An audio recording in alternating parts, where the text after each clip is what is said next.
شلونكم؟ يا رب تكونون بخير. اليوم راح اسوي لكم اطيب كاري بالخضروات بدون دجاج وبطريقة كلش سهلة وبسيطة. ويلا خلونا نبلش بطريقة التحضير. اول بداية عندي خضروات راح اقشرها واقطعها وراح اشوف لكم خطوة بخطوة.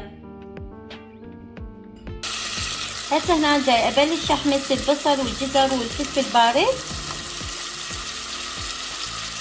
اتركها مدة 5 دقايق تنحمس مع التحريك وبعدين نضيف الباقي.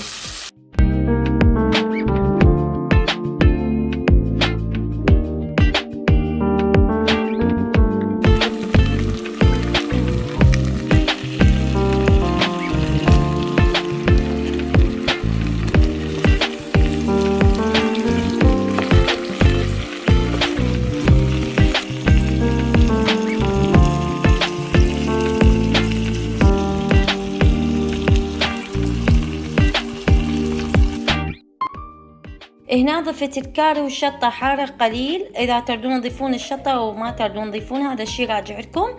وضفت نص كوب ماي وراح اتركها 5 دقايق وارجع لكم واضيف الصلصة الطماطة.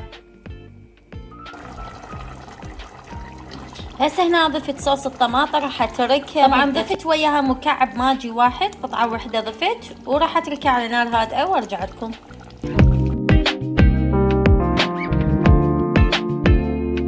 وصلنا لنهاية الفيديو حبايب قلبي. مثل ما شفتوا طريقتها كلش سهلة وبسيطة، اتمنى تجربونها. لا تنسون اللايك والاشتراك وتفعيل الجرس وشاركوا رابط قناتنا مع اصدقائكم واقربائكم، واحبكم كلش هواي، وان شاء الله نوصل العدد الاكبر. والف عافية. باي.